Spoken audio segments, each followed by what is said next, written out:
আল্লাহর নবীর স্ত্রী মা আয়েশা রাদিয়াল্লাহু তাআলা আনহা বলেন, আমি মাসিকের হালাতে থাকতাম, আমি হায়জার হালাতে থাকতাম। ওরে সুবহানাল্লাহ, আমার নবী আমার পাঞ্জরে বসে থাকতেন। আল্লাহর নবীর স্ত্রী মা আয়েশা বলেন, আমি বসে থাকতাম, আমার নবী বসে থাকতেন, আর গিলাসে পানি কিংবা দুধ আমি পান করতাম। আমার নবী টক টক টক টক করে আমার দিকে দেখতেন। মা আয়েশা বলেন, আমি দুধ পান করতে করতে, আমি পানি পান করতে করতে হয়তো এক গিলাসের মধ্যে আমি 2 ঢেক খাইলাম, আমি 3 ঢোক খাইলাম, আধ গিলাস খাইলাম, আর খাওয়ার পর আমি গিলাসটাকে রেখে দিতাম। আল্লাহর নবী চট করে ওই গিলাসটাকে তুলে নিতেন, আর ওই গিলাসটাকে উঠিয়ে নেওয়ার পর মা আয়েশা বলেন, যে জায়গাতে আমি ঠোঁট লাগাই, যে জায়গাতে আমি মুখ লাগাই, যে জায়গাতে আমি ঠোঁট লাগাই আয়েশা পানি পান করতাম, আমার দয়ার নবী আমার গিলাসটা রাখার পর ওই জায়গাতে মুখ লাগায় নবী পানি পান করতেন। শুধু তা নয় রে মুসলমান, মা আয়েশাও বলেন, আমি গোশত ছিঁড়া ছিঁড়া খাইতাম, আমি হাড্ডি চুষা চুষা খাইতাম, আমি দাঁত দিয়ে কামড়ে কামড়ে গোশত আমি ছিঁড়তাম। মা আয়েশা বলেন, ওই পিসটাকে আমি থালাতে রেখে দিতাম। আমার দয়ার নবী আমার দিকে দেখতেন, দেখা পর আয়েশা বলেন, যেই জায়গাতে আমি মুখ লাগাই দাঁত লাগাই আমি আয়েশা কামড় দিয়েছি, ওরে সুবহানাল্লাহ, আমার দয়ার নবী আমি যে জায়গাতে ঠোঁট লাগায়, যে জায়গাতে মুখ লাগায় দাঁত লাগায় আমি গোশত কামড় দিয়েছি, আমার দয়ার নবী ওই জায়গাতে মুখ লাগায় নবী কামড় দিয়েছেন। এত ভালোবাসা প্যারি বিবি, সুবহানাল্লাহ। সেই মুখ দিয়ে একটু নাটি কথা বলে গেছেন, যার কারণে রাসূল তারপরে কত বড় রাগ করলেন আর তাকে কত বড় শাস্তির কথা বলে দিলেন। সুবহানাল্লাহ। একটুখানি ভাবা চিন্তা করছে, হায় রে আল্লাহ। আরো একটা কথা বলে দিই, নবী সাল্লাল্লাহু আলাইহি সাল্লামের তারিকা, নবীজির সুন্নাত, যে স্বামী স্ত্রী একই প্লেটে ভাত খেতে পারে, যেমন একই বিছানে দুজনে ঘুমায়, এই মতো কোনদিন মাঝে মাঝে একই সাথে প্লেটে ভাত খাবেন। আল্লাহুস সামাদ, এতে মহব্বত বাড়বে, এতে প্যার বাড়বে, এতে ভালোবাসা বাড়বে। ভাই মুসলমান, আল্লাহ রাসূল বলেছেন, মানুষের শরীরে মাথার চাঁদি থেকে নিয়ে পার তলা পর্যন্ত 360টা জোড় আছে। কয়টা জোড় আছে ভাই? জোরে বলেন, কয়টা জোড় আছে? 360টা। প্রত্যেক মানুষের মাথার চাঁদি থেকে নিয়ে পার তলা পর্যন্ত জোড় আছে। রাসূল বলেছেন যে প্রত্যেক জোড়ে জোড়ে প্রত্যেক মুসলমানকে প্রত্যেক দিন সাদকা করতে হবে, প্রত্যেক দিন সাদকা করতে হবে। এবার বলেন, যদি 1 টাকা করে সাদকা করেন একটা জোড়ের বদলাতে, তাহলে প্রত্যেক দিন 360 টাকা করে জোড় আপনাকে সাদকা করতে হবে। এবার আপনি বলবেন, হাজি মাওলানা 300 টাকা 350 টাকা করে লেবারি গিরি করে টাকা পাচ্ছি, আর 360 টাকা করে প্রত্যেক দিন যদি খরচা করতে হবে, তাহলে তো ভাই কেমন করে আমরা পারবো? সুবহানাল্লাহ। রাসূল বলেছেন কি জানেন? সুবহানাল্লাহ পড়লেন, একটা সাদকা হয়ে গেল। আলহামদুলিল্লাহ পড়লেন, একটা সাদকা হয়ে গেল। আল্লাহ রাসূল বলছেন, তুমি গেরুয়া ঘাট চলে গেছো, তোমার বিবির জন্য যদি তুমি 1 টাকার চকলেট আনতে পারো, আর ওই চকলেটটা তোমার বিবিকে যদি পান্নি খুলে করে মোহাব্বতের সাথে বিসমিল্লাহ বলে বলো, বিবিরে খাও, রাসূল বলছেন এতে তোমার সাদকা হলে এতে মোহাব্বত বাড়বে। এই করতে করতে রাসূল বলছেন, সাহাবীরে, তোমার স্ত্রীর সাথে মিলন করাটা সাদকা নাকি? তোমার বিবির সাথে তুমি হামবিস্তারি করছো, তোমার বিবির সাথে তুমি মিলন করছো, এটা হলো একটা সাদকা। সাহাবায়ে কেরাম বলছেন, হুজুর এটা কেমন কথা বললেন, বিবির সাথে মিলন করা কি সাদকা হয়? রাসূল বলছেন, হ্যাঁ রে খেপা, হ্যাঁ, তুমি এই কামটা যদি তোমার বিবির সাথে পুরো না করে ও আপার বেটি ছেলের সাথে পূর্ণ করো, তাহলে গুনাহ হবে না? হবে না? রাসূল বলছেন, সাহাবায়ে কেরাম বলছেন হবে। তো রাসূল বলছেন, যখন তুমি এই কাজটা ও আপার মেয়ে ছেলের সাথে তুমি মিলন করতে গিয়ে তোমার গুনাহ হবে, জিনা হবে, ওই কাজটা যদি তোমার স্ত্রীর সাথে তুমি করো, তাহলে কেন নাকি হবে না? এটা হলো সাদকা, এটা হলো নাকি? ভাই আমার, তাহলে অনেকগুলি আপনাদের সামনে কথা চলে এলো, সব কথা আপনাদের সামনে বলা যাবে না। খুব আর একটা রাসূলের হাদিস বলছি, যদি নবীর তারিকা থেকে যদি একটুখানি ইবাদত আমরা বেশি করি, তাহলে আর কি হবে? এটা বুখারী শরীফের হাদিস। বাস এই হাদিসটা আপনাদের সামনে বলবো।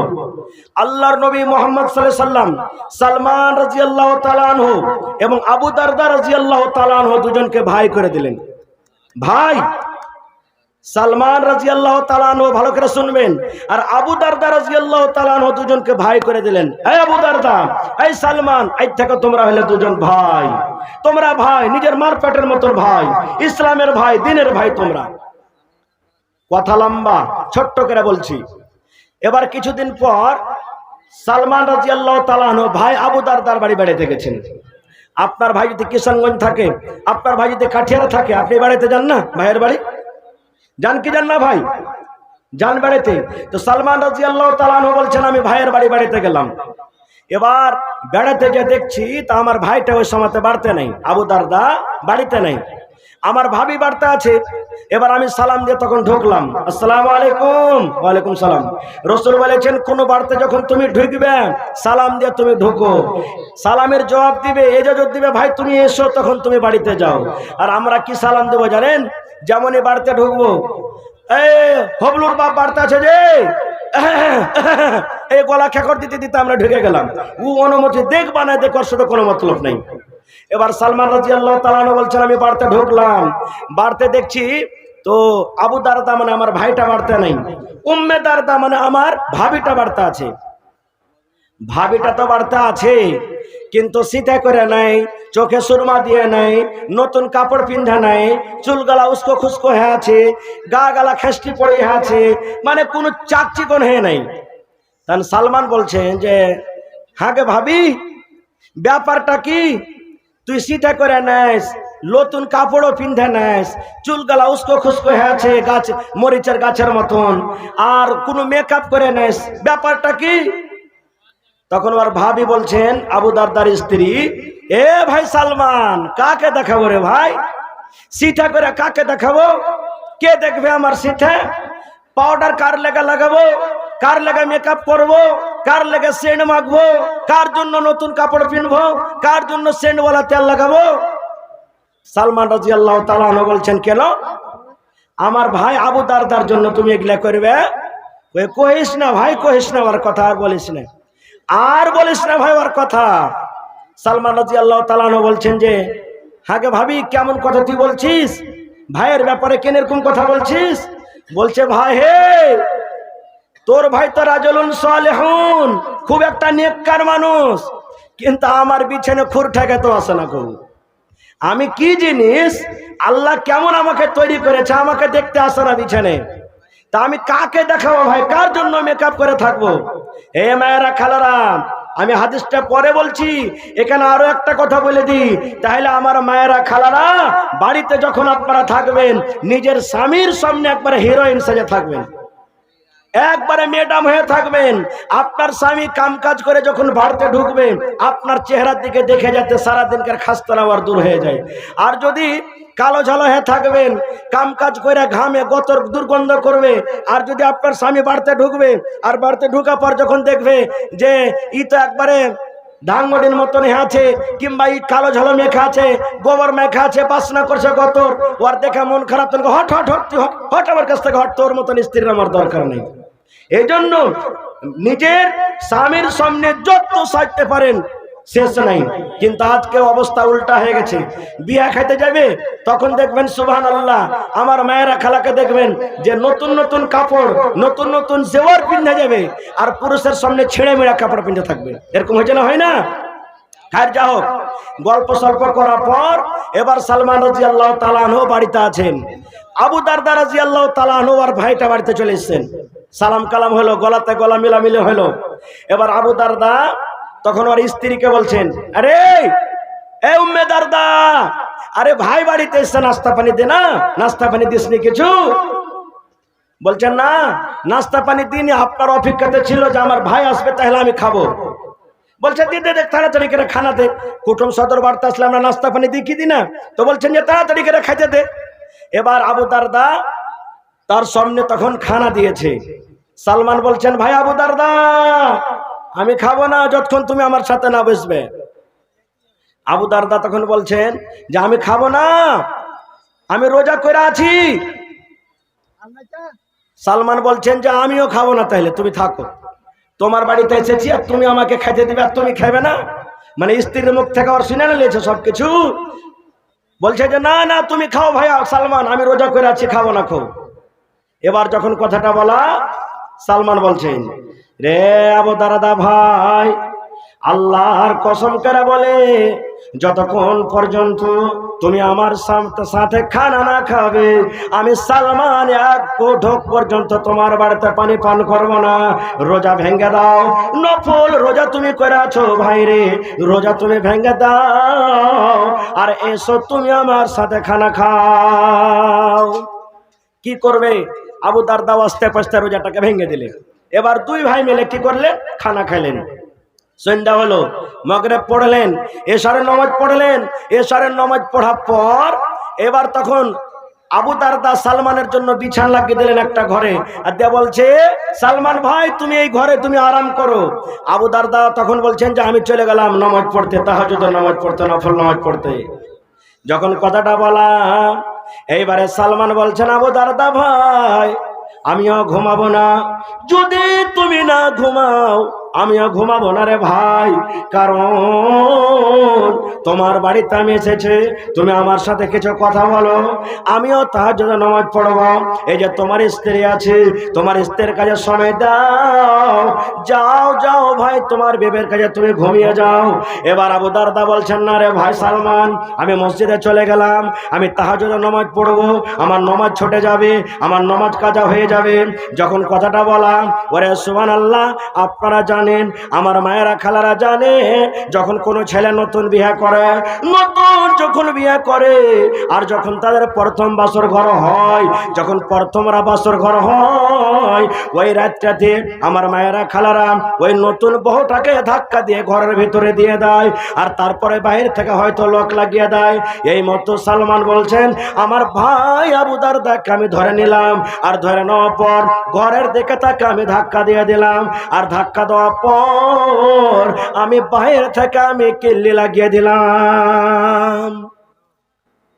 রাত কাটাইছেন, ঠিক রাত 12-1 কিংবা 2টা যখন হয়েছে, সালমান তখন ওর বন্ধু ভাইকে আবু দারদা করেছে, আবু দারদা ভাই এখন উঠো, তাহাজ্জুদের নামাজের টাইম হয়ে গেছে, এখন উঠো। এবার উঠলেন আবু দারদা, ফরজ গোসল করলেন। গোসল করার পর সুবহানাল্লাহ, এবার তখন সালমান ভাইকে বলছেন, ভাই তুমি সব কিছুরই হক মেরে যদি আল্লাহর হক আদায় করো, এরকম ইবাদতে আল্লাহ রাজি হবে না। খুব সব কিছু বলে দিলেন। বলে দেওয়ার পর ফজর আজান হলো। আবু দারদা বলছেন, আমি নবীর পিছনে নামাজ পড়তে গেলাম, নামাজ টামাজ পড়ার পর ডাইরেক্ট আমি নবীর কাছে চলে গেলাম, আর যাওয়ার পর আমার সাথে যা যা ঘটনা হয়েছে সব নবীর সামনে আমি বলে দিলাম যে সালমান আমার সাথে এরকম কাজ করেছে। এবার সালমান আবু দারদা বলছেন, দয়ার নবী আমার কথাটা শুনলেন। আমার কথাটা শোনার পর ওরে সুবহানাল্লাহ, আল্লাহ রাসূল বলছেন, সাদাকা সালমান, সাদাকা সালমান, সালমান সত্য বলেছে, সালমান সত্য বলেছে। রাসূল বলছেন, আবু দারদা রে, তুমি যদি একমাত্র আল্লাহর ইবাদত করো, নিজের বিবির হককে তুমি মেরে দাও, তোমার সন্তানের হককে মেরে দাও, তোমার মেহমানের হককে মেরে দাও, এ আবু দারদা শুনে নাও, তুমি রাত জেগে জেগে তাহাজ্জুদের নামাজ পড়বে, বিছানায় তুমি ঘুমাইতে যাবে না। তোমার স্ত্রীটা যদি আল্লাহর দরবারে শিকায়ত করে দেয়, তোমার চোখ যদি আল্লাহর দরবারে শিকায়ত করে দেয়, মাবুদ তুমি আমাকে দেখার জন্য আরামের জন্য আল্লাহ করেছিলে, কিন্তু এই তোমার বান্দা জীবনে কোনোদিন আমাকে আরাম করতে দেয়নি, সারা জীবন আমাকে দেখে দেখে দিন কাটালছে। তোমার স্ত্রী যদি আল্লাহর দরবারে শিকায়ত করে দেয়, রব্বুল আলামিন তোমার ওই বান্দার সাথে আমার বিয়ে হয়েছিল, কিন্তু কোনোদিন রাতের বেলাতে আমার কাছে আসেনি, রাতের বেলাতে আমার সাথে বিছানাটা কাটেনি, এ আল্লাহ তুমি আর বিচার করে দাও, ফয়সালা করে দাও। আল্লাহ রাসূল বলছেন, আবু দারদা রে, তুমি আল্লাহর হক আদায় করতে গিয়ে বিবির হক যদি মেরে দাও, আল্লাহর হক আদায় করতে গিয়ে মেহমানের হক যদি মেরে দাও, আল্লাহর হক আদায় করতে গিয়ে চোখের হক যদি মেরে দাও, আল্লাহর হক আদায় করতে গিয়ে যদি তুমি ছেলেমেয়ের হক মেরে দাও রে, তাহলে শুনে নাও আবু দারদা, কাল কিয়ামতের দিন এরকম ইবাদত তোমার আল্লাহর দরবারে কবুল হবে না। এই জন্য সবকিছুরই হক তোমাকে আদায় করতে হবে। কি শুনলাম এই হাদিস থেকে? এই হাদিস থেকে অনেক কিছু মশলা আমরা জানতে পারবো, কিন্তু আমি হাদিসটা এই জন্য বললাম, ভাই মুসলমান, আল্লাহর নবী সাল্লাল্লাহু আলাইহি সাল্লাম যেই তারিকাতে যতটুকু ইবাদত করতে বলেছেন, তার থেকে যদি একটু আমরা বাড়িয়ে চাড়িয়ে করে দিই, আল্লাহর দরবারে কবুল হবে কি? জোরে বলেন, কবুল হবে? কবুল হবে না। এবার যদি বলেন মাওলানা যদি আল্লাহ তাবারাক ওয়া তাআলা রাসূল যা বলেছেন তার থেকে যদি আমরা একটু বেশি করে দিই, যদি আল্লাহ তাবারাক ওয়া তাআলা আল্লাহ রাসূল যা বলেছেন সেটাকে আমরা না মেনে মনের মতো একটু বাড়িয়ে কমিয়ে আমরা করি, তাহলে আমাদের ক্ষতি কিয়ামতের দিন কি হতে পারে? আমরা জান্নাত যাব কি জাহান্নাম যাব? এই একটা আয়াত কোরআনের আছে, বলতে গেলে আধ ঘন্টা সময় লাগবে, তবে আমি আয়াতটার দিকে যাব না, একটা হাদিসের তরজমা আপনাদের সামনে পড়েছি, ওই হাদিসটা আপনাদের সামনে আমি রাখছি। কি আল্লাহ রাসূল আজকে আপনারা যেমন বসে আছেন, সাহাবায়ে কেরামের মাজমুয়া, সাহাবায়ে কেরামের দল বসে আছেন, আল্লাহ রাসূল সাহাবীরাকে বলছেন, ও আমার সাহাবীরা শুনে নাও, কুল্লু উম্মতি ইয়াদখুলুনাল জান্নাহ, আমার সমস্ত উম্মত জান্নাতের ভিতরে যাবে, সমস্ত উম্মত আমার জান্নাতের ভিতরে যাবে, সমস্ত উম্মত যত আমার জমিনের উপর উম্মত রয়েছে সমস্ত জান্নাতে যাবে।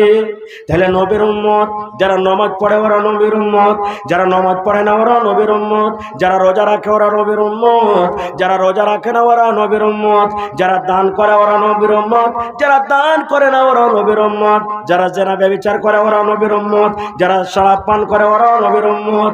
আল্লাহ রাসূল আমভাবে বলে দিয়েছেন, কুল্লু উম্মতি ইয়াদখুলুনাল জান্নাহ, আমার যত উম্মত রয়েছে সব উম্মত জান্নাতের ভেতরে চলে যাবে।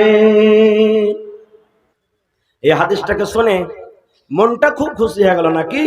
যে হাজি মাওলানা, ইয়ার আগে কত জালসা জুলুসে শুনেছি যে মদ পান করলে, আপনার নামাজ ছাড়লে, রোজা ছাড়লে এগুলা কাবিরা গুনাহ, বড় গুনাহ, আর আপনি বলছেন যে এগুলো করার পরও কিয়ামতের দিন জান্নাত পাবেন। তাহলে হাদিসের এটা টুকরো হলো, তাহলে এত দান ধ্যান নামাজ রোজা জায়গায় জায়গায় জালসা